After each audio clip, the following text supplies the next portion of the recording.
talking about the worst. Can you feel the flow? We dissect the plot. The acting is insane. Laughing at the dialogue. These movies are a pain. Grab your popcorn, settle in for the ride. Our podcast is the place where bad movies collide. We're true blue fans of the RiffTrax crew, mocking cheesy films. It's what they love to do.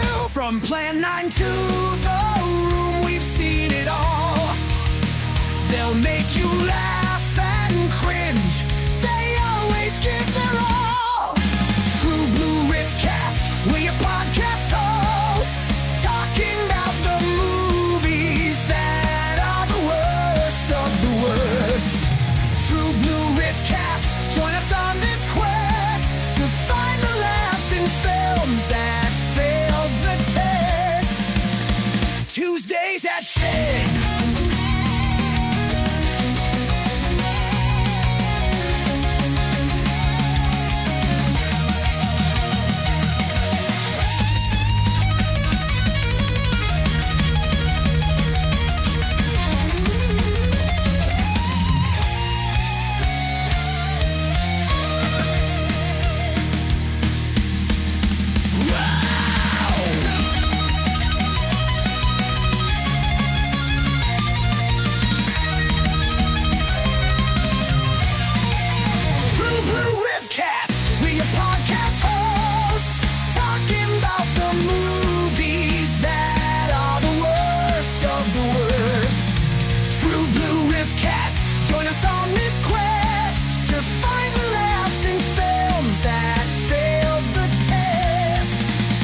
Tuesdays at 10.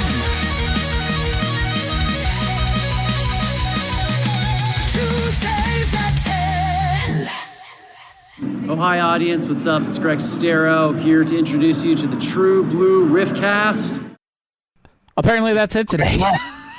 I don't know what happened. I quit. It just stopped playing. Oh, but yes, this is the True Blue Riffcast, the number one RiffTrax podcast in the world. I am Jeremy, and I'm joined, as always, by... What's up, friends? I'm Dave, and we love you, Greg. I'm pretty sure that was not your fault. Pretty sure. Yeah, no, that was... I just think I clicked the wrong thing on my end. So, yeah, we've had a interesting week and a half. Thanks for the sub, Oliver. Oh, yeah, I never asked if you were feeling better, because Jeremy was sick last time. We were supposed to play the game, because I didn't want to do 2 podcasts consecutive days, and I guess Jeremy got sick, and I never followed up. I just assumed he would get better, and he did, but now I realize that was kind of...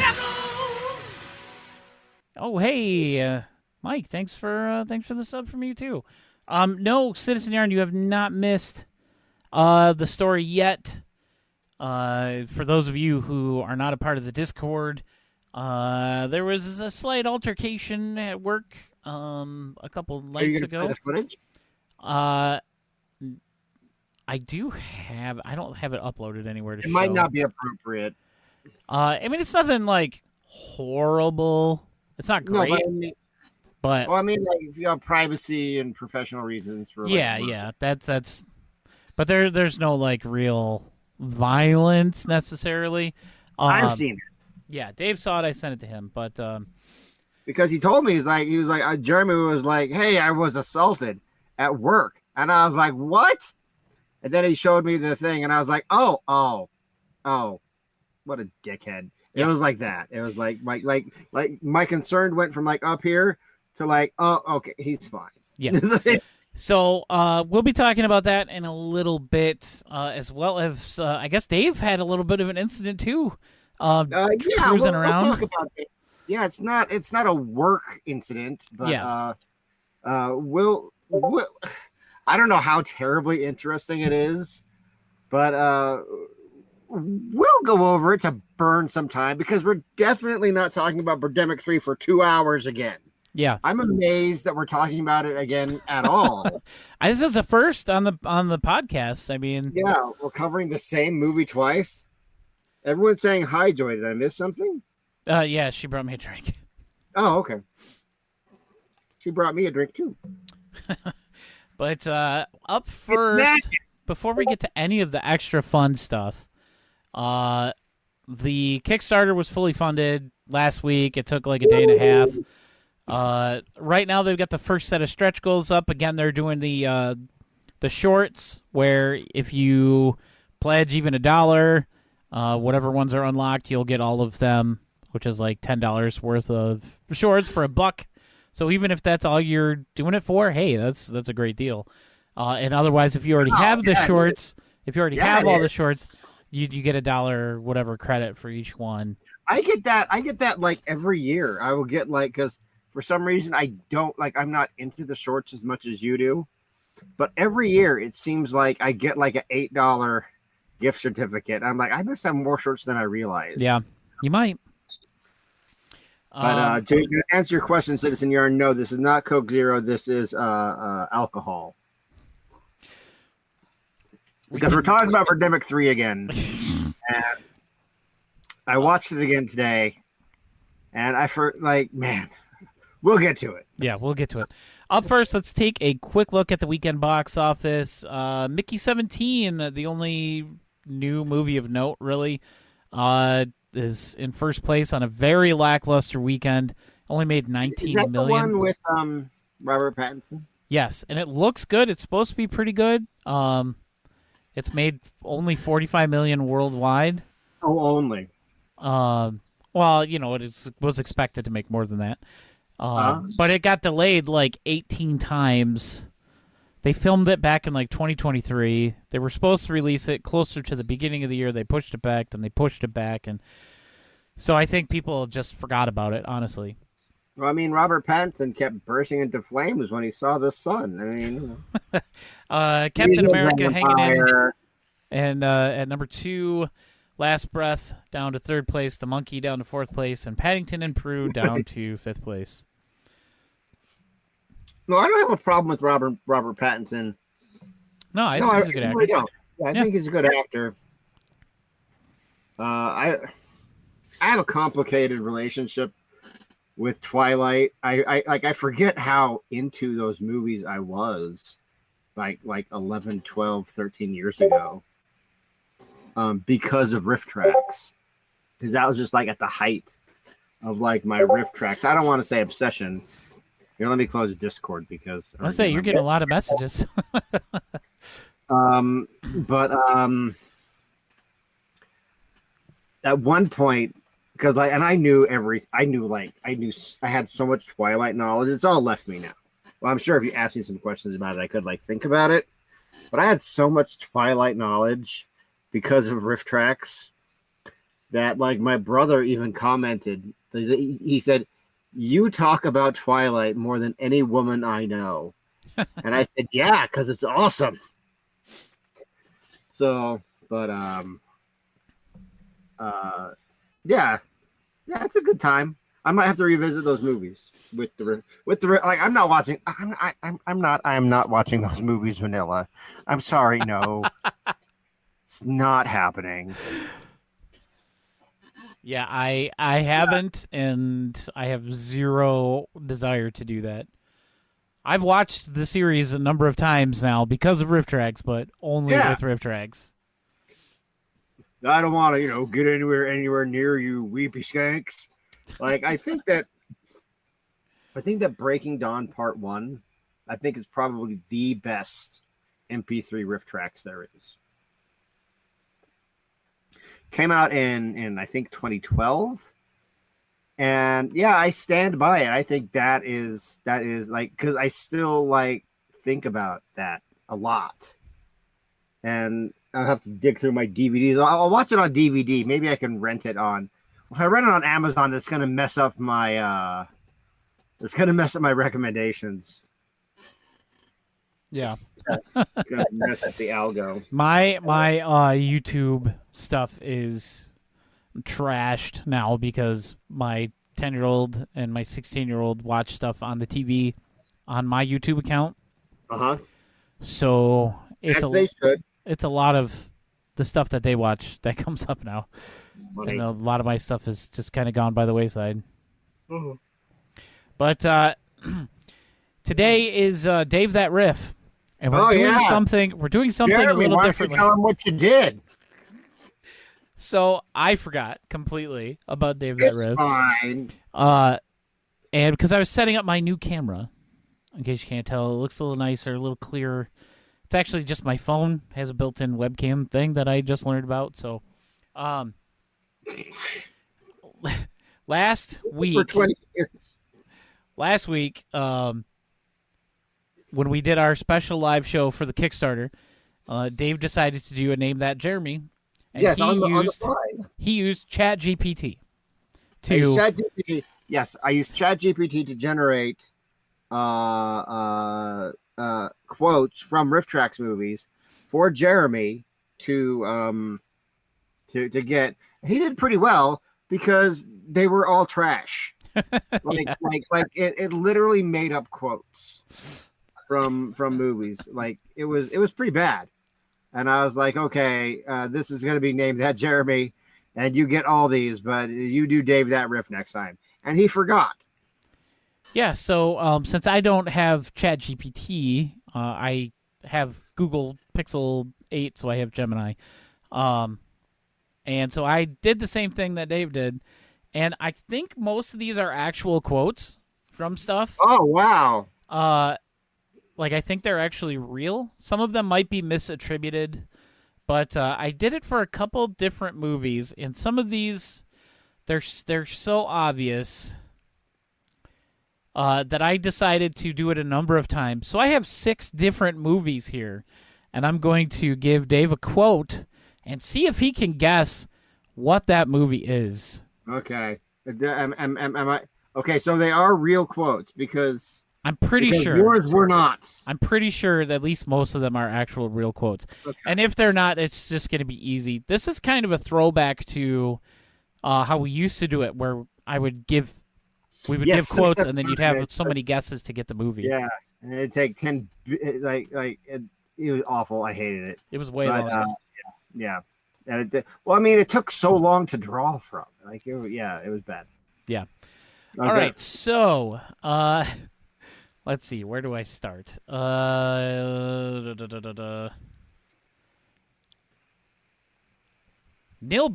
It's goblin spelled wrong. Well, that's Troll 2. That's Troll 2. I haven't even seen that all the way through. Like, I always turn it off. Like, yep, not for me. They need to do a new version with Mike, Kevin, and Bill and get rid of the other one. I would be interested in that. Yes. Let's see.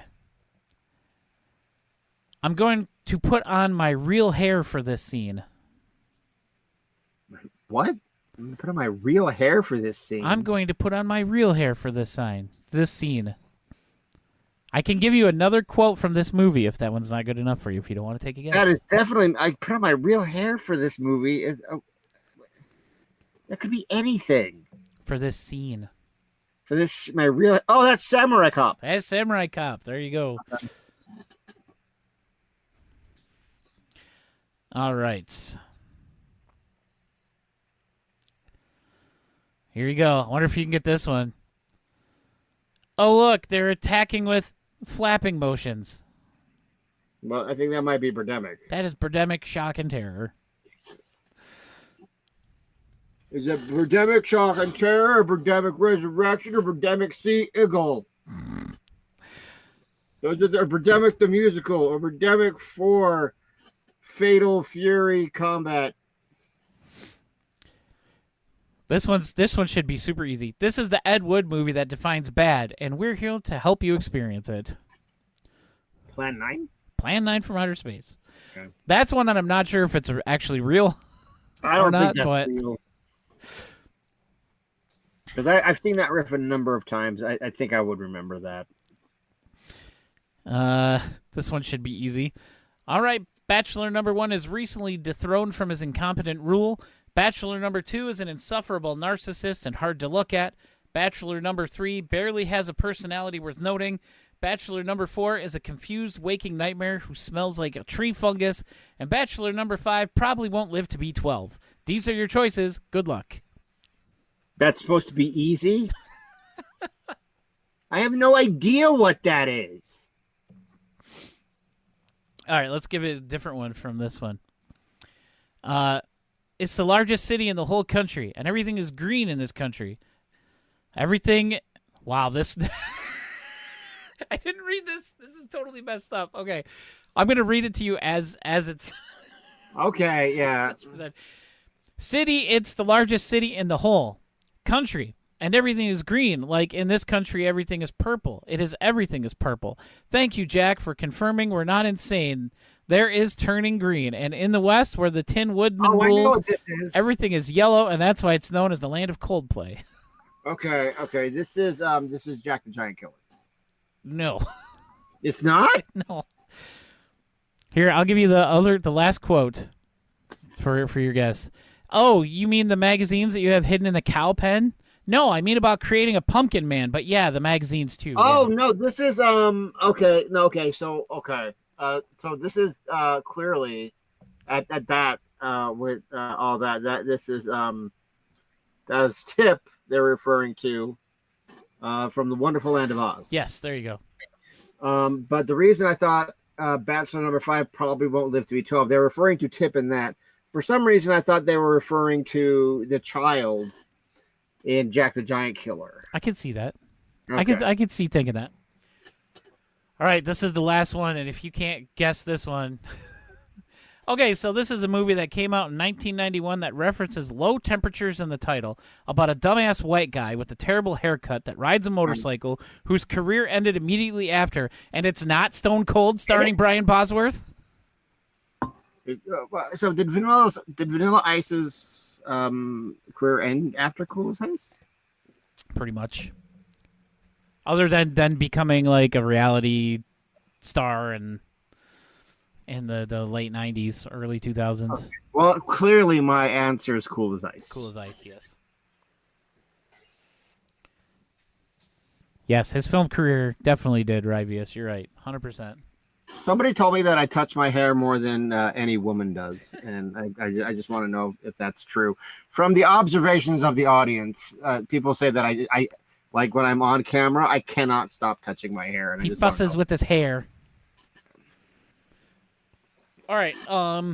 Do you want to get into the movie first or the other stuff first? Let's tell the stories first. Okay. Let's do your story. Are you want me to do my story first? Yeah, because my dog is barking in the other room, so I can mute myself. So, okay. So, I was out. It was like Sunday. And I was out in Ogden. It doesn't matter why. Don't worry about it. I definitely wasn't seeing a lady. Don't ask these questions. But I'm turning. I'm on 16th Street in Ogden, and I'm turning right onto Harrison Boulevard. And it's like 8:30 in the morning, and the sun's coming up over the mountains, and the sun's in my eyes, and I can't fucking see a thing. But I know there's a stop sign coming up, and I think I'm by myself. But I come rolling up to like a slow stop, and I stop, and all of a sudden I'm just like donk, and I stop like way, and I'm just like oh, and I actually thought I hit a curb, or like a mailbox. Yeah. And I was like, oh fuck, what did I hit? And so like I like try to like see, and then like. The shape of like the shape of a car like manifests itself like right in front of me. Oh geez. And I'm like, oh no, what happened? Like it's like I didn't see him there. The sun was in my eyes, and he was stopped at the stop sign waiting to turn right. And he's in. So I back up, and I get out. We both get out. We do the thing, and I'm like, oh bro, I'm sorry, I didn't see you there. He's like, and I was like, oh, all right, it's gonna be like this. But I look at his car first. There's no damage whatsoever to his car, that you can see. And he's driving a 2001 some kind of, but he's driving a 2001 POS. So it's an old car, whatever. And so I turn around and look at my Edge, and there's like no damage at all whatsoever, like none. And I'm like, okay, well, I'm sorry that this happened, but you know, let's get out of here. Like, what are we doing? Yeah. You know, and he's like, well, I'm gonna need your insurance info. And he started like taking pictures of like the no damage that's on his car and the no damage that's on my car. Goes back, takes a picture of my license plate. Now, he's like making like this big dramatic production. Comes out, I was like, "Were you texting?" I was like, "What? No, okay." I didn't answer him. I was just like, "Oh, dude, I'm sorry, okay." But like, what are we doing? You know, like this is silly. There's no damage, and he went up, and he like grabbed, like the handle of his little the back door thing to the car. What do you call those? The tailgate. Yeah. He's like, "Yep, this won't open. This won't open." You chose, and I'm like, this seems like I didn't hit you that hard, you know. Seems like, a little scammy. all. Yeah, and I'm like, yeah, but and I was just like I'm gonna need to ask for your insurance info right now. And I'm like, okay, fine. And I like, you know, pull up my phone. And he's like, your insurance. And I'm like, oh, bro, calm down. It's fine, you know. So I show him my insurance info on my phone, and he's like, okay, well. And then he does the whole thing like, were you texting? And I was like, and I did not answer him. And I'm like, bro, like I was not. Like the sun was in my, like it happens. You know what I mean? Yeah. So he's like, okay, well, I'm going to tell you right now that I'm going to go ahead and contact your insurance company. I was like, okay, dude, do whatever you want. Okay. And I didn't think to like get my own, I didn't think about it until later. Like maybe I should have taken some pictures of this non-damage. Yeah. You probably should have. But, so I talked to the adjuster today, and I've never done anything like this before. I've never talked to an insurance adjuster, or like this is like my first incident like this. And I actually researched like his car. I found it because like he filed the claim like the next day, like yesterday. Like he went to like it seemed like, you know, I'm not in the guy's mind, but like I was able to find out like exactly what kind of car that he was driving. And it's the 2001 CRV, some kind of POS car, right? And I looked up the total value of this car, and it's like worth less than $4,000. Just like straight up, like no other factors, like less than, it's like $3,500, something like that. Like, so his car is worth practically nothing. And I went to see like how much like it would cost to like fix his stupid tailgate. Yeah. And it's like $200 to $400, like at most. Like, and just to like fix the lock, it's like $30. So I was like, okay, like, and I'm just really hoping that this is like less than $500, because on my insurance, I qualify for accident forgiveness if it's like $500 or less. So it sounds like it should be. But I was talking to the adjuster today, and she was like, yeah, I looked at the pictures, and she told me. I told her the story. I was like, yeah, this is what happened. And she says, yeah, I'm looking at the pictures right now. He's like, I can see some like scrapes on your car, but like it's just like you can just like wipe it off with like your hand. So there's like no damage. And I couldn't really see any damage on his car, but we're going to see what like the repair shop has to say. And they said, we're going to go ahead and find you at fault. And I'm like, well, I'm not going to admit to anything, but like, I'm not going to contest it either, because like it happened. Yeah. No, but I just think that I think everything's going to be okay. No matter what, I'm not going to have to pay a deductible because, like, I'm not, because he claimed it under property damage, not damage under collision, and that goes up to like 25 grand. Yeah. Looks like And he his picked car's not even worth he picked the $4,000. wrong thing on his insurance.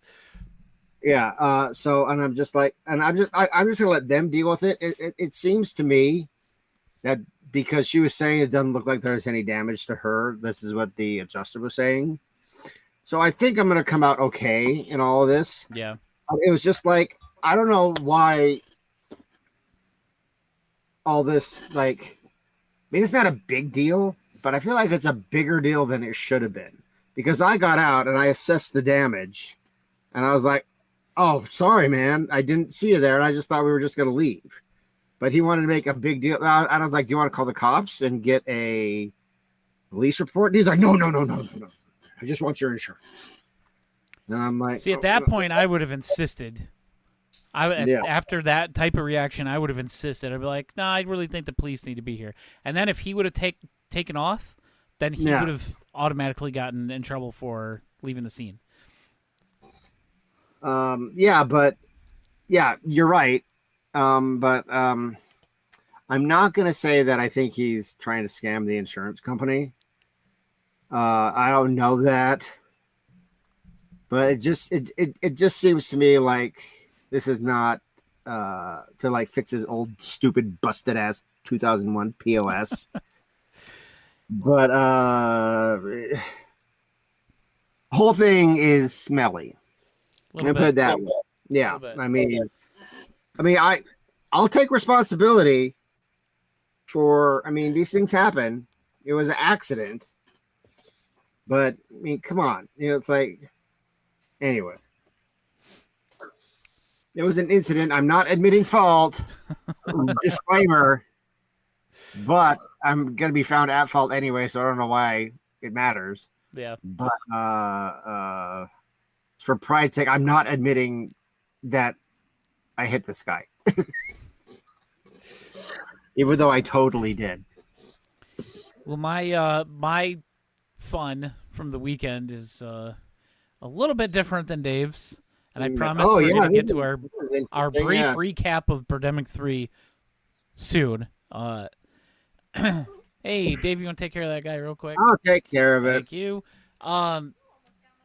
So, Friday, our regional manager was in to do his quarter one walk through the building and, just see how things were going and all that stuff, and then talk to the managers, the three of us, to see if we had anything that we needed him to take care of or, whatever.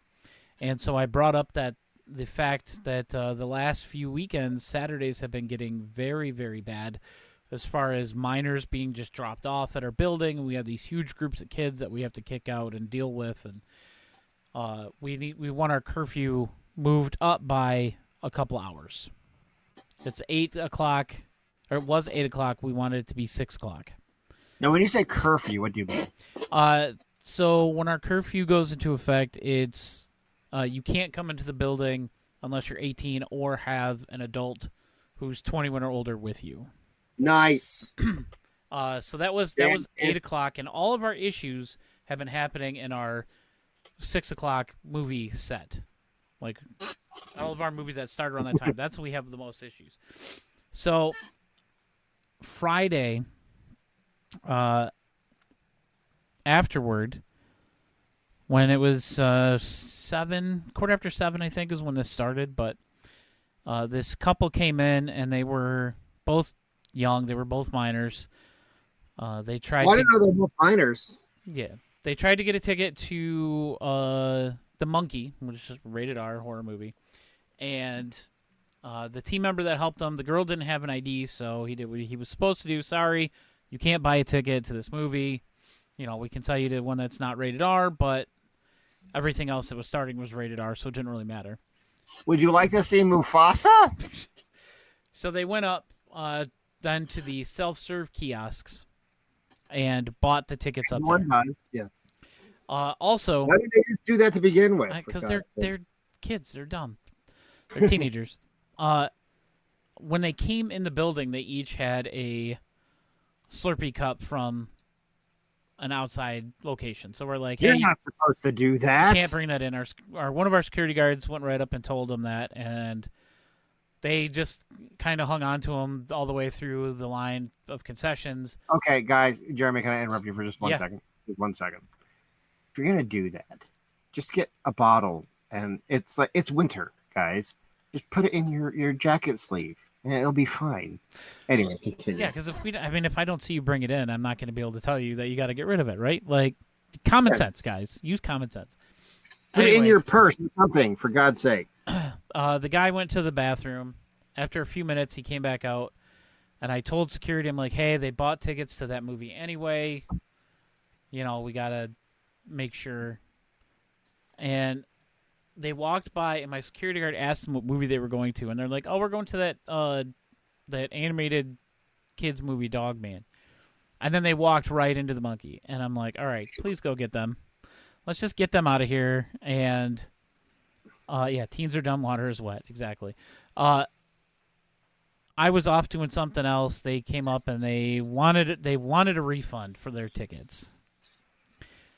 And so I went over to talk to them, and I'm like, look, guys, we told you that we couldn't sell you the tickets. You went over to the self-serve thing, bought them anyway, and then you lied to my security guard's face as to what movie you were going to see. You don't get a refund. You're not getting a refund. Like, when people break the rules, we don't give refunds. And I tried explaining that to him. And then the guy reaches into his sweatpants and pulls out his Slurpee that he stuck in the leg of his pants while he was in the bathroom. Could have gone any number of ways. And he kind of took a drink, and I'm like, and you even still have that. We already told you guys you had to get rid of that. I'm like, just leave. And then he fastballed it at my face. Yeah, I've seen the video of this, and it was like out of nowhere. And then Jeremy was like, okay, fuck it, fine. Like, cause like the security guys like move. They're like, okay, you guys got to go now. And Jeremy's like, fuck. Right. And like you could tell Jeremy goes from zero to like, okay, come on. Like to like, he wasn't like raving or anything like that, but you can tell he didn't give any fucks anymore. Like when that thing, cause he batted it away. But just the fact that this dumbass kid threw it at him just out of nowhere, he's like, okay, fuck you. You know, it was pretty great to see. Yeah, security got him out of the building pretty quick. The best part, he left his iPhone on the counter because he set it down to grab the Slurpee out of his pants. So then I'm waiting for the police to show up, and the girl calls us looking for the phone. And I told the team member who answered, it was the same guy who turned away from buying tickets, I'm like, get her name and phone number and tell her we'll call her when we find it. And it was basically... we'll call her when the cops show up and say, hey, the phone's here, you can come get it. Wait, okay, hold on. Wait a minute. Did she call the movie theater or the actual phone? No, she called the movie theater number looking for the phone. Oh, that suddenly became much less funny. And because it sounded like you said that she called the phone, like the actual iPhone, and the guy answered it and says, we don't know where the phone is that you called it. I'm currently answering and picked up, but we'll call you when we find it. Yeah, that would have been way funnier. But no, like that's why I just busted up laughing right now. Because that would have been Jeremy. That would have been so great. Oh yeah, that would have been amazing. But I told her, I told him to tell her, hey, we'll call her when we get the phone. So I'll get her name and number. He got that information. You pulled a fast one on her. The cops showed up, and I got done, showing him the footage, and he was checking, what all got damaged, because there was some equipment that got damaged, and he's like, you want to press charges? I'm like, yes, of course I want to press charges, because these kids need to learn. Hey, if I do something stupid, I'm gonna have some sort of consequence for it. Also, you can't be throwing cherry cokes, cherry Slurpees at people. Like, also, what Slurpees, my dude. Okay, so when I worked at my old job, there was a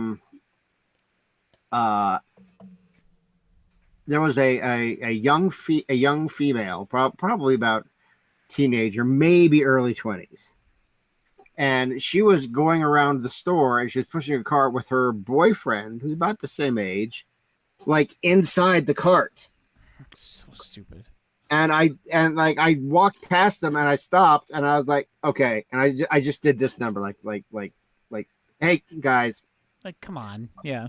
like, and then like they ignored me. And I stopped. I was like, okay, this means get out of the cart. Right? And so Dude Boy gets out of there. And no. First, his girlfriend is like, you got to get out. Like, you got to get out. And so then Dude Boy gets out of the cart and looks at me and is like, and he says, so long ago, he says something like, "God, you like is that good enough for you?" or something like that. Like, very just be like, "How's that? Is that okay?" Like, and I just like, and his girlfriend looked so mortified, and I just gave her a look like, "Really, this guy?" You know, like this is the guy. That's her, and she was just mortified. She was so humiliated. So like this kind of reminds me of that in the way that like the girlfriend, like, first of all, Dude Boy is sucking on, as Johnny Cougar says, a not chili dogs, but a cherry Slurpee, which has got to be like the most, if you're on a date. Yeah. Like, I don't know. I wouldn't, like, if I was trying to impress a woman, I wouldn't be drinking a cherry Slurpee, I don't think. And probably not having her push you in a shopping cart. Yeah. That I definitely wouldn't be assaulting the movie manager with the cherry Slurpee. Yeah. So he fastballed it right at my face. Somehow I got my arm up in time to actually like block it, but the cop showed up. I told him what happened. I showed him the footage. He said okay. He gave me a thing to send him the footage. He walked out. Literally a minute later, the girlfriend came in the building. Yeah. And my security guard's like, the girl's back. She's coming back in. And I'm like, great. And I started dialing 911 because they're like, if they show back up at all, call us right away. And I'm like, he's got to be close still. And then he came walking back in because he saw her coming in the building. And so he walked back in behind her. Oh, and no. She came up and she's like, I'm here to get the phone. She's like, I had to go drop my boyfriend off. I just wanted to apologize for how he behaved. And I looked at her and I said, you can talk to him about that. And the cop came walking up and she's like, well, I can't. I'm a minor and I can't talk to him if my mom's not present. And I'm like, well, you better get her. And she's like, well, I need that phone. And I'm like, he's got the phone because I gave it to the cops along with her name and number. And so then he took her into like our little meeting room that's across the hall. And he was in there talking to her for about 10 minutes or so. And then they left, and I watched them on camera. He got in his car, got behind her car, and then when she left, he followed her off. So I'm assuming, and I'm hopefully right on this, that he took the cop to wherever she dropped him off, whatever local business, Walmart or Target or Meijer or whatever. And I haven't heard anything yet. I'm not going to hold my breath, but hopefully they got the guy, and I'll be able to press charges. Wait a minute. Okay, so here's my thing. So they drove two different cars? No, they drove. When they left, they got in the car. He was driving, and they left out of the parking lot. She came back by herself in that same car. Okay.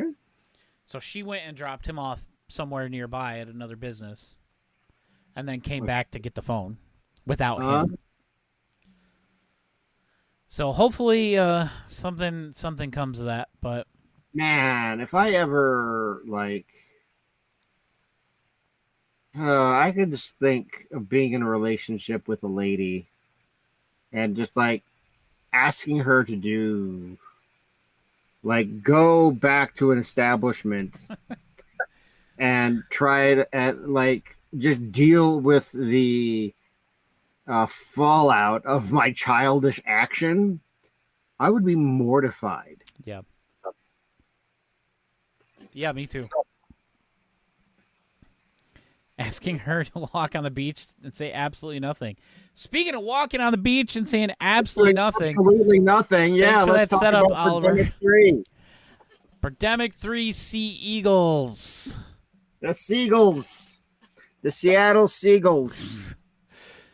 So this movie we talked about right after it was released at the end of January 2023. 23. And our episode title, of course, was Gwobu Wabu, Wabu Wabu. a reference to think, Futurama. I do think that that's actually, as far as movie analysis and criticism, I think that both of us were super on point and detailed. It was I think it's probably, now I do say that the AI episode is one of the best True Blue RiffTrax episodes, but also I think you have to watch it just to see our reactions. Yeah. So I think we listen to it in podcast land, it loses a little bit of that. But as far as just moments of us reacting, that of course lots of good moments came from that. But as far as movie criticism, I think Gwobu Wabu, our epic 2-hour breakdown of Birdemic 3, where we go through it scene by scene, I think that's probably our best episode. We talked about the movie longer than the movie is. Yes, that's true. Because that movie's 83 minutes long. It is a deep dive, 2-hour deep dive. So I love it. I love it. I listen to it whenever I can. Whenever I think about it. Since we already talked about it in depth, I decided that the best way to get a recap of this movie would be to feed our episode Gwobu Wabu into Notebook LM. So this is the thing that we use to give us best of both worlds, baby. The insanity that we had. This is going to be a little more sane, slightly. I listened to most of it. I didn't listen to the whole thing. But I haven't listened to it at all. Yeah. The best thing is they say, well, I'm not going to spoil anything. I'm not going to spoil anything. All I know is apparently we talked about whale cancer more than I thought we did. Yeah, I don't remember, because I know that they talk about, because I watched this movie again today with the riff. And the riff is outstanding, as per usual, as Gen Z says, per usual. I don't know. But man, the movie was worse than I remember. Way worse than I remember. Because I think that I feel like the movie, the first time you see it, it's so bad. Even if you've seen Birdemic Shock and Terror and Birdemic Resurrection, Birdemic 3 Sea Eagle is it's so baffling in its own right that you're just transfixed on it. But when you know all this stuff is coming, it's incredibly boring. Yeah. I did also have Notebook LM gave me a list of notes, a summary. And one of the sections is random encounters and bizarre characters. Uh-oh. And some of these there's Mr. Green, and then in parentheses it just says Elon Musk parody. Yeah. Parody. The fake Neil Breen real estate agent. Oh my god. The dancing rapper, who's a man dancing in the woods to an Please uplifting rap song. Dr. Sex. And then Dr. Extinction, and in parentheses, Dr. Sex. Okay, let's listen to this. Sex. Okay, I cannot wait. Please tell me it says Brontosaurus Man too. They don't. They didn't. Oh. But we'll Let's They're play making this and fun see of what making fun of his ridiculously long, disgusting, horrific neck. I'm trying to figure out the best way to do this so Dave can hear. Do you have the cast up? Are you on the Twitch stream? I'm on the Twitch stream. Yes. Okay. All right. I just want to make sure it's paused. It's paused. I just have it up so I can see the chat. Okay. Let's do it this way then. Let's share, because then I can share the audio and you'll be able to hear it. Okay. Like normal. Wobu Wabu, a deep dive into Birdemic 3. There we go. Jeremy presents. Welcome to your deep dive. Today, we're going behind the scenes of Birdemic 3, Sea Eagle, a film that's making waves, but maybe not for the reasons you'd expect. You sent us a podcast discussing it, and let me tell you, it's a wild ride. Yeah, it One seems podcast. this film tackles climate change anxieties, but through a very, shall we say, unique lens. Our friends It's a haven't fascinating taken it on. example of how passionate filmmaking can sometimes lead to unexpected results. The podcast hosts two film riffers who've clearly seen their share of Birdemic movies are both cracking up and scratching their heads. They dive into the film's technical quirks, the dialogue that's so bad it's good, and a plot that centers around global warming causing, wait for it, whale cancer. Whale cancer, that's a new one. It really highlights how even with the best intentions, messaging about complex issues can take some unexpected turns. Unexpected is an understatement. So before we get to the whale cancer, let's unpack the Birdemic franchise for a second. What's the deal with these movies? What? The Birdemic Before we get to the whale cancer. I can't believe what I just heard. I can't like that's what it fixates on. Like of all the things we said in those 2 hours, it just focuses in on whale cancer. When the Elon Musk man is talking to our dumbass main characters in front of these fucking dumbass bleached whale bones. films are known for their, well, let's call it passion project approach to filmmaking. What? They're low budget and driven by a strong environmental message, but they've become famous for their unique special effects and dialogue. The first film, Birdemic, Shock and Terror, became a cult classic for its, let's just say, memorable bird attack scenes. Okay, so we're already in so bad it's good territory, and this new one, Sea Eagle, follows in that tradition. It definitely seems that way. Seagull. The podcast we're diving into refers to the film's take on climate change as global waboo, which kind of sets the tone for the whole thing. This global waboo apparently leads to whales and sea lions getting cancer because of the increasing acidity of the ocean. All right, so that's where the whale cancer comes in. Oh. But before we dive into the science or lack thereof, I'm curious about the characters in this film. The podcast host mentioned a whole cast of, well, interesting personalities. Oh, yes. The film introduces a whole parade of individuals who cross paths with the main characters. Each one seems to represent a different reaction to the looming environmental doom. For example, we see some very enthusiastic environmental activists chanting slogans like Extinction Insurrection and Protect the Future. Extinction Insurrection. sounds That's like pretty Kamala intense. Harris. What are some of the other characters like? We meet quite a few. There's a painter who's obsessed with Van Gogh and constantly worries about wildfires turning the sky orange. That's true. Yeah, Then there's a surfer who's always on edge, convinced that every time he goes surfing, he's basically playing Russian roulette with sharks. And believe it or not, there's even a character who seems to be based on Elon Musk. Oh, I believe it. Mr. Green, as he's called in the film, proposes a space elevator as the solution to climate change. A space elevator. Seriously. You heard that right. It's supposed to suck all the CO2 out of the atmosphere and shoot it into space. Okay, that's either brilliant or bonkers. Probably a bit of both. No, and I'm guessing no, the it's technical bonkers. aspects of the film are just as, shall we say, creative. Let's just say that the podcast hosts had a field day with the film's technical shortcomings. They pointed out everything from jarring jumps in audio quality to a noticeable lack of image stabilization. There's also a lot of recycled footage and some interesting color correction choices. So it's not exactly a visual No, it's not a masterpiece, choice. but hey, You maybe the didn't do dialogue it. makes up for it. That depends on your definition of makes up for it. The dialogue is definitely memorable, What though the hell? perhaps not for the reasons the director intended. Hit pause. There are some real gems in there. Pause. This is not how people speak. It's like this is like aliens. It depends on your definition of what did he say? Makes up for it. Depends on your definition Your of makes up for makes it. up for it. Like the words makes up for it. You don't need a definition. It tells you what it is by virtue of what those words mean in that order. Depends on what you mean by is. Okay, all right, Mr. President. What the meaning of is. Delivered with a certain earnestness that just adds to the comedic effect. All right, spill the tea. Give us some of the best. Spill the Well, tea. the Anxious Surfer delivers Pause. this classic. Every time I go surfing, I'm sorry.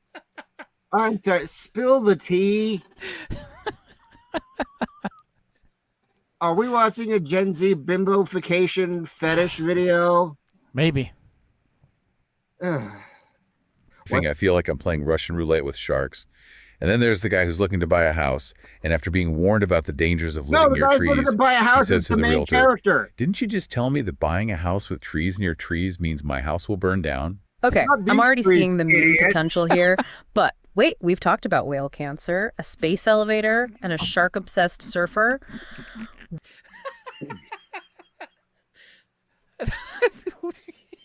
We talked about whale cancer. It is again. Just keeps. No, okay. No. I think there's an important distinction here. They have not talked about whale cancer. They've referenced the word whale cancer about 9 times. They haven't talked about whale cancer at all. Whale cancer of Ludlow. They're just they're just focused on these like whale cancer. Well, let's get to the whale cancer. But they never talk about Where are the when we birds in get all to of the this? whale It is called cancer. Birdemic, after all. That's what's so fascinating. The birds, the supposed stars of the show, don't actually make an appearance until almost an hour into the film. That's true. And when they do finally arrive, the podcast hosts were well less than impressed with the animation. What? They described it as GIFs, flying around and crashing into things. Hold on, GIFs? Like those things we used to send each other on the internet back in the day. You Apparently do. so. And the explosions when the birds hit something, let's just say they weren't exactly Michael Bay level special effects. So not exactly the feathered fury we might have been expecting, but hey, maybe they make up for it with some truly terrifying attacks. That's where things get even more interesting. Apparently, every single character who gets killed by the birds meets their end in the exact same way. A swift throat slashing no matter where they are or what they're doing. Throat slashing. Regardless of the situation, that's oddly specific. It is. And it seems like a pretty big oversight in the Birdemic universe. It's almost like You'd whale think people cancer. would invest in some decent neck protection if killer birds were a regular occurrence. You'd You think. for wrestling. But speaking of oversights, I'm curious about Natalie, the female protagonist from the first film. Is she Are back you? for more bird battling action? No, she Actually, winds no. up. Natalie is completely absent from Birdemic 3. And the explanation they give for her disappearance is, well, let's just say it's a little awkward. You tell. They basically just say that Natalie decided to go away and that she and Rob Parted as parted as friends. friends. It feels very brushed aside, like the film is trying to pretend she never existed. That's strange. You'd think they'd give a bit more explanation, especially given her role in the first film. You'd think so, but that's Birdemic for you, always full of surprises. Okay, so we've got questionable special effects dialogue. That's so bad it's good. A No, it's not bizarrely good. specific method of bird attack and just a bad. missing protagonist. Anything else we should know before we really dive into the meat of this film? Well, there's one more recurring motif that's worth mentioning. The film keeps referencing Alfred Hitchcock's Vertigo, which is interesting considering that the director is currently working on a project about Vertigo's legacy. That is No, interesting. no. You'd think a film like True. Not true. James Wan is working. Okay, James Wan says he's working on lots of things, but he's not. He also says he's opening a burger restaurant. Yes, that's his new thing now. He James also says Burger. that he's going to live to be 100, and that he wants to make a movie about galaxies and shit, and that he wants to make 9 more Birdemic movies. But he's also selling the Birdemic franchise. Also, he's making a musical with AI art somehow.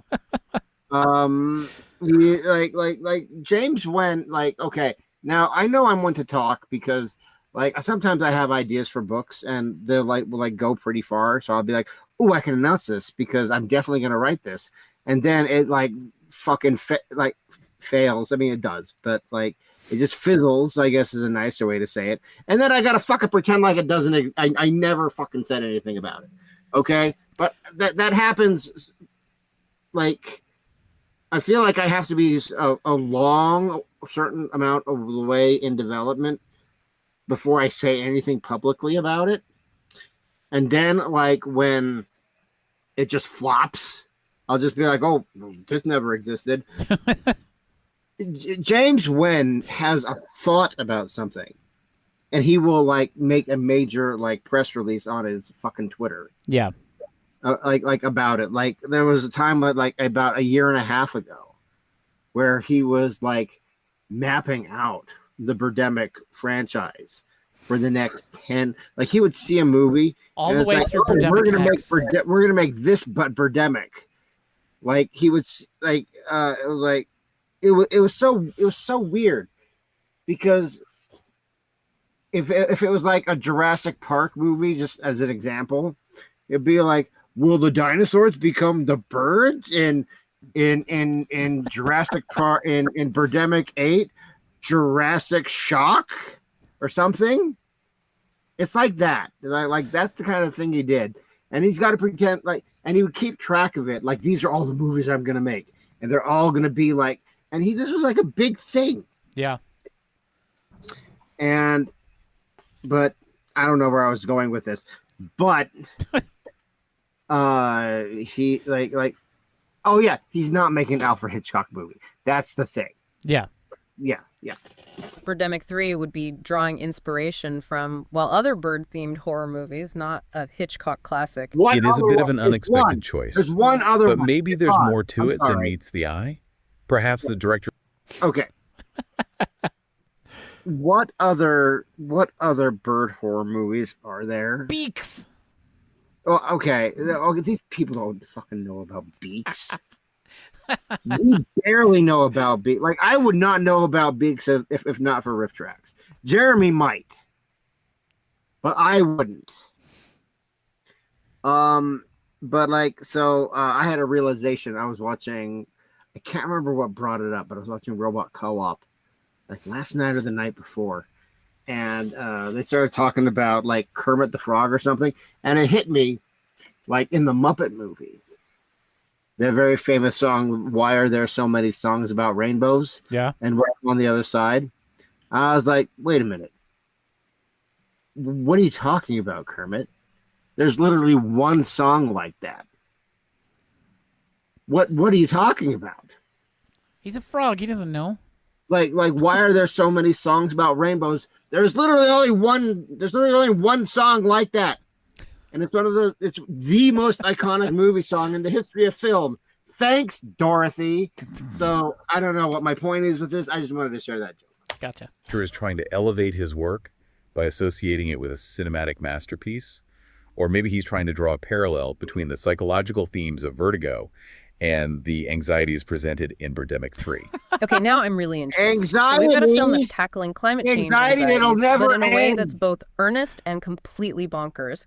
It's full of technical quirks, memorable dialogue, and a healthy dose of mystery. I'm ready to dive deeper into this cinematic enigma. Let's do it. Where should we start? Well, we've talked about global wabu, but we haven't really unpacked what that means in the context of the film.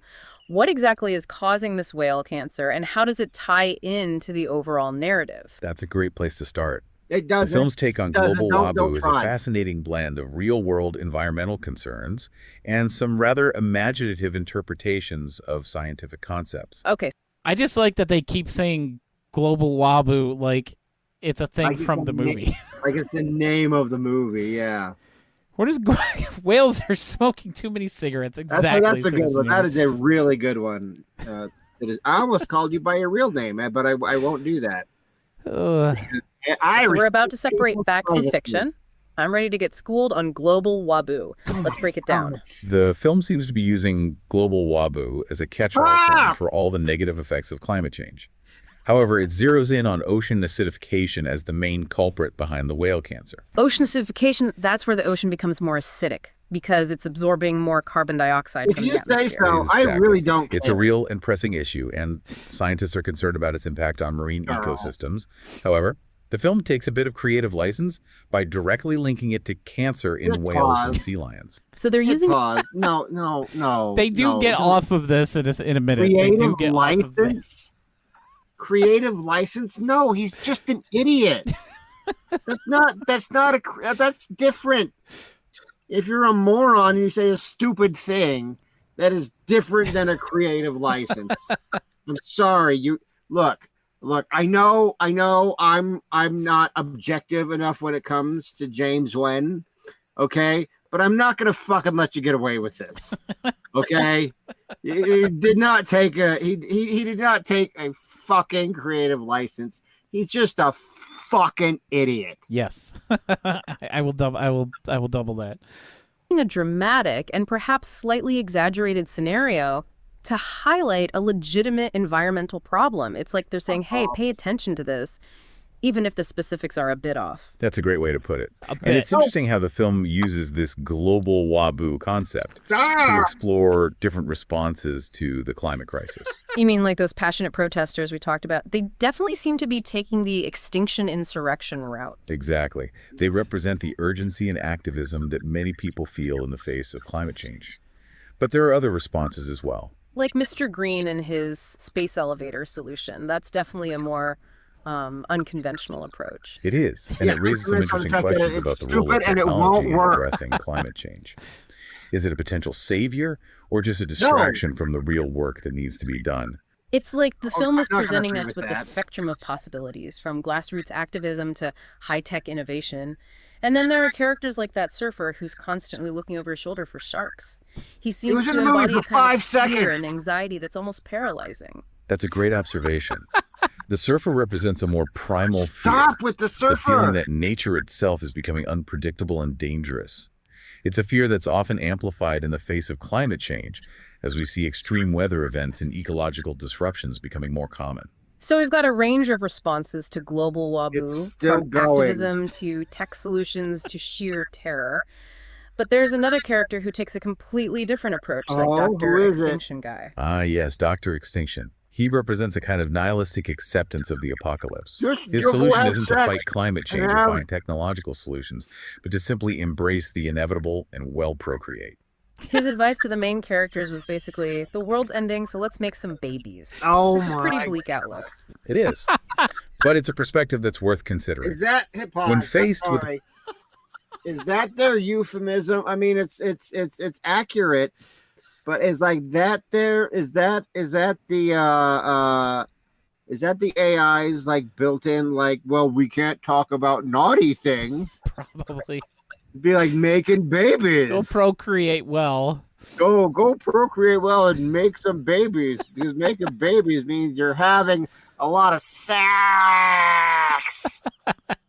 The possibility of extinction.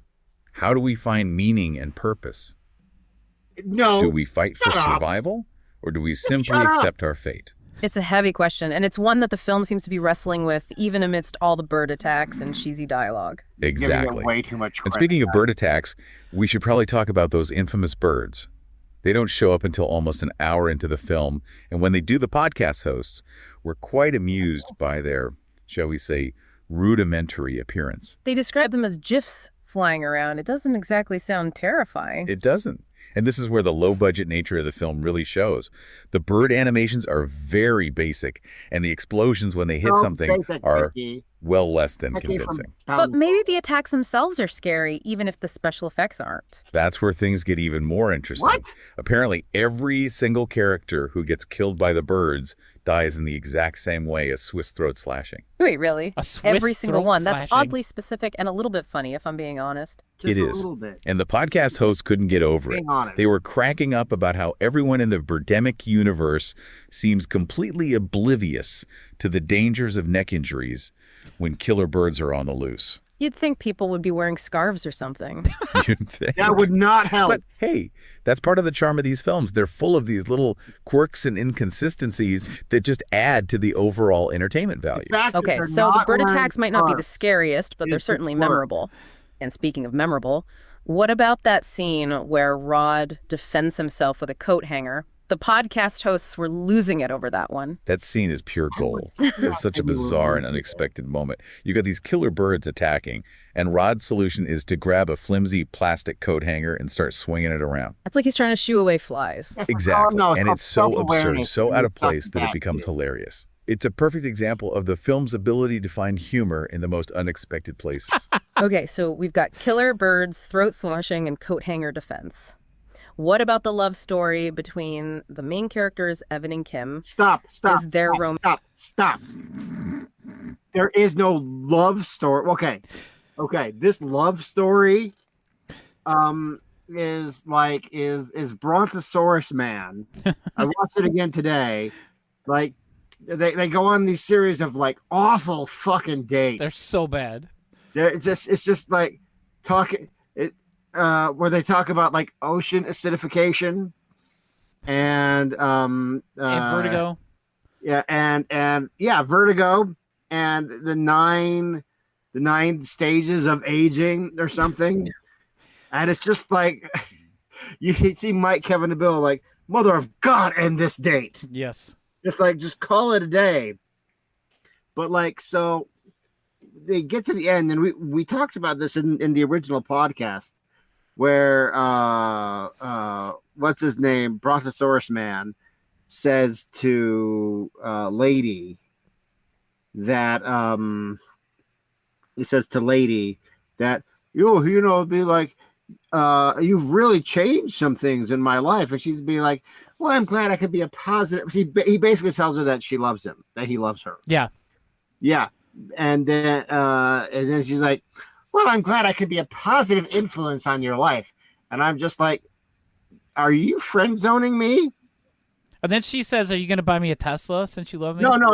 That happens later. When he actually says, I love you. And she doesn't say, I love you too. She goes, good, buy me a Tesla. She goes like, well, not even that. She says that comes like that's like the second response. The first response is like some kind of like dismissal or like I don't know. Are you sure? Are you sure that you love me? Sure about that? Like that's not what someone wants to hear when it's like I love you. Like he comes out and says, I love you. That's actually on here. I'm looking at the text that it gave me, and it says the awkward romance and dialogue, and it says Kim's reaction to Evan's declaration of love. Well, that's nice. I'm glad I can be a positive influence on you. Oh yeah, well yeah, is well seen as friend zoning behavior. So we obviously brought that up last time. Yeah. So continue. Yeah. I don't know. You took it off the thing. I must have hit the wrong thing. Sorry. Let me bring it back. There's not that much left on here. Go back to Gwobu Wabu.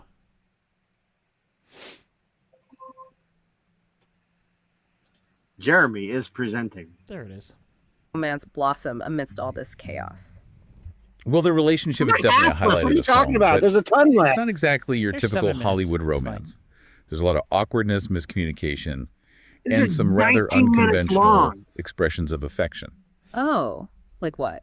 Well, there's that scene where Evan essentially tells Kim he loves her, and her response is, does this mean you'll buy me a Tesla? Yeah. Wait, really? That's her response to a declaration of love. Talk about mixed signals. Right. It's like she's more interested in the material benefits of the relationship than the emotional connection. And this seems to be a recurring theme in the film. There's a lot of focus on material possessions, from Teslas to expensive wine. Speaking of wine, what was with that random product placement for Chateau Perard? It felt so out of place in a low-budget film like this. It was a strange choice. You've No, got these it wasn't a characters choice. facing the end of the It was not a world, and they're choice at casually all. sipping on high-end wine. They- It's like the director is trying to inject a bit of sophistication into the Pause. I'm apocalypse. sorry. Or maybe he just... Very clearly, James Wen conned some fucking wine owner into like giving him like $5,000 or something to help make this movie. And it's just like, I will put your fucking wine bottle right in front of like none of like it's got to be the worst investment as far as product placement that you've ever done. Because like none of the people that actually watch this movie are like fancy fucking wine drinkers. No. No, it's just gonna be like he conned somebody. Like that's why it's not a fucking like accident or it's not random. It was completely a thing so that the movie could get made because James can't fundraise because he sucks and I hate his guts. You gonna play? It's really like Chateau Perard. Perhaps. But it does raise some interesting questions about how we reconcile our love of luxury with the reality of environmental collapse. That's a good point. So we've got killer birds, questionable romance and product placement. Anything else we need to cover before we move on? Well, No. there's one more element that's essential to understanding this film, the return of Rod, the male protagonist from the first Birdemic. Oh, yeah, Rod. The podcast hosts were pretty surprised to see him back, especially considering how the first film ended. And what about Natalie? Is she back too? That's the thing. Natalie is completely absent from Birdemic 3, and the explanation they give for her disappearance is incredibly vague. Rod simply says that she decided to go away and that they parted as friends. No, they didn't. That's weird. It feels like they're trying to sweep her absence under the rug. You'd think they'd give a bit more explanation. Now it's just repeating stuff from the beginning. That's really all that is left for that. We're not going to listen to all of it? No, we don't need to listen. We don't need much to listen to longer the is rest it? of it. Oh, well, all right, fine. There's like 6 minutes left. But yeah, that's basically as much of a recap. Rod killed Natalie. And we parted as friends. And by parted as friends, I mean she's definitely not buried in my backyard. And where she'll be with me forever. Did they both survive Birdemic 2? Yeah, they did. I honestly don't even think I've ever watched it. I don't remember very much about it. I saw it in like 2013.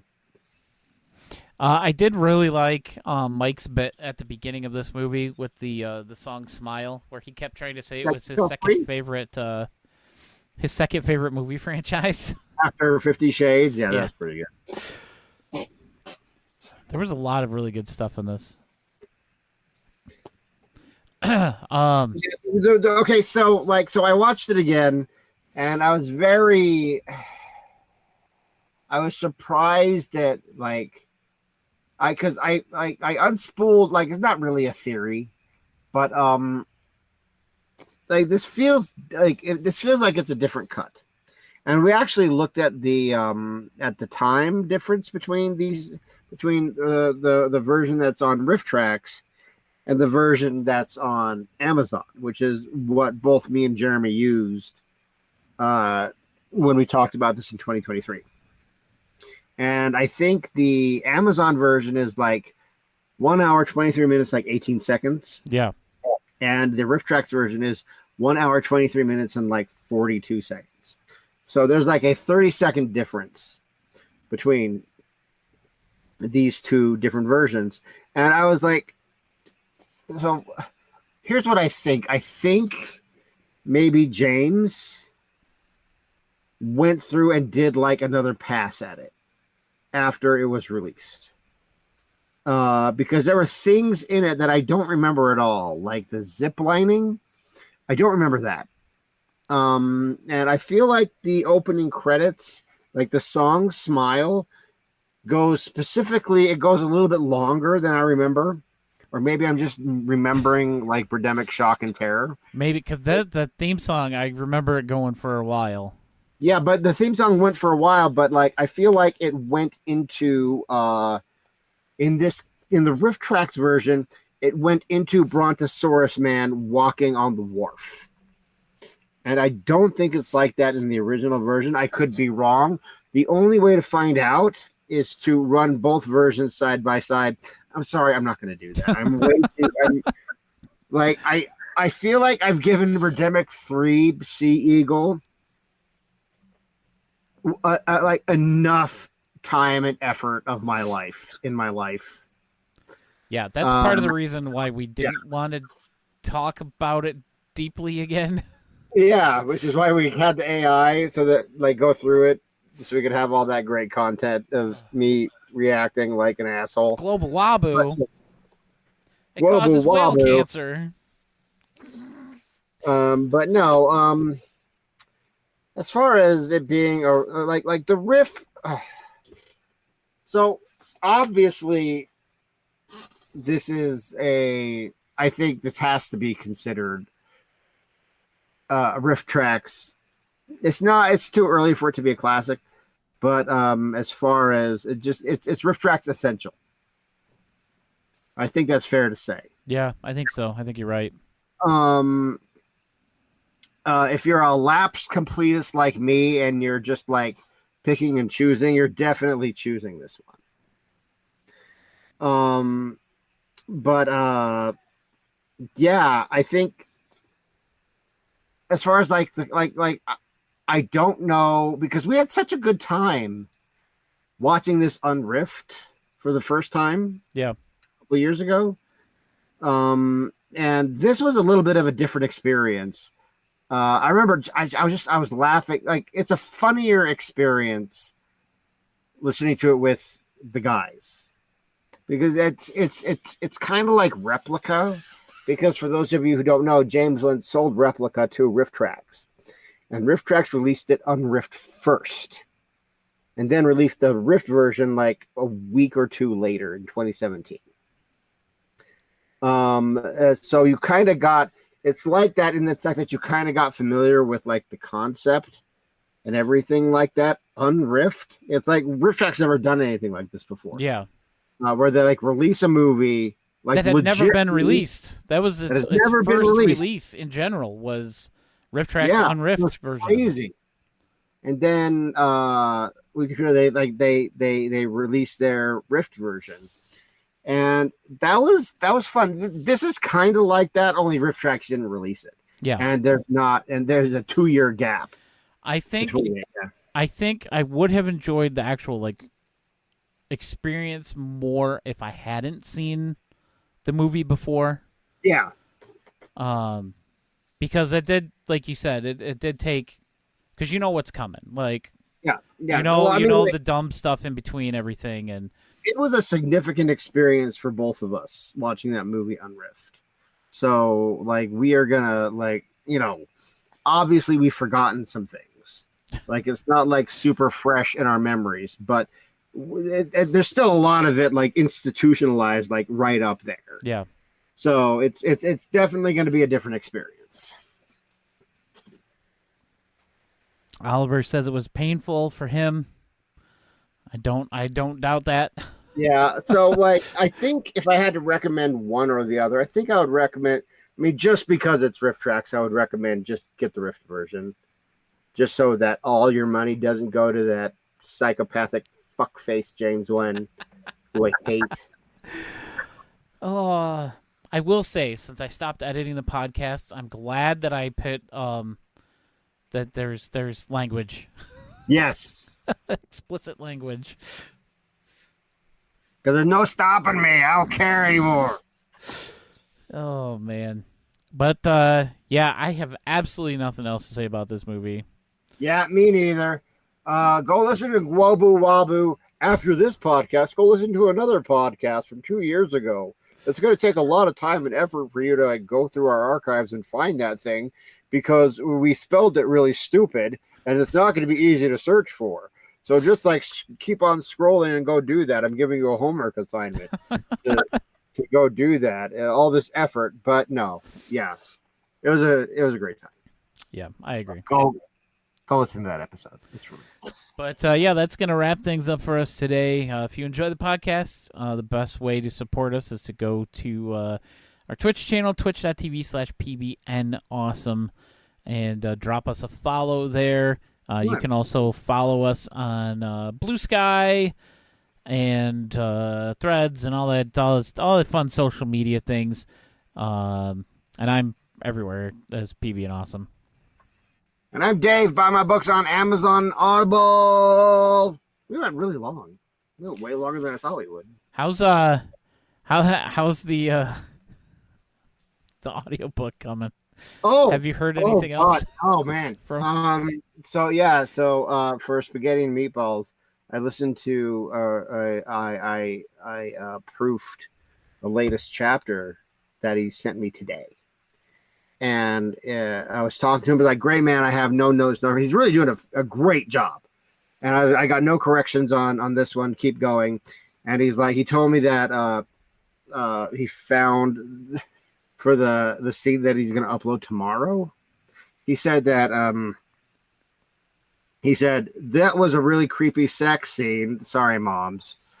And also he referenced one of the gorier kills in the book that I'm not going to spoil it for everybody, but I'm looking forward to hearing that one. Citizen Yarn knows what I'm talking about. It's when Jeb refuses to do a degrading act, and yeah, but he said like he referenced that, and he's just like this is all pretty gross, but he's loving it. He really likes it. He really likes the characters, and he told me that it's a voiceover artist's dream to do something like this.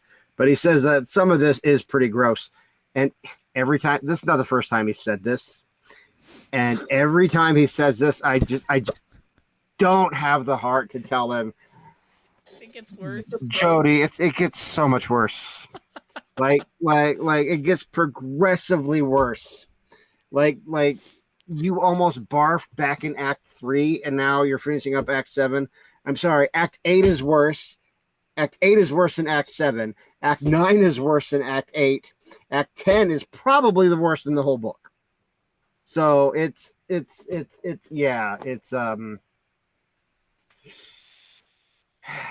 he says he likes it. So I guess that's all that matters. Yeah, I definitely got to read that one. Because I haven't yet. But on that note, we will see you guys next time right here on the True Blue Riffcast. Rock till you die.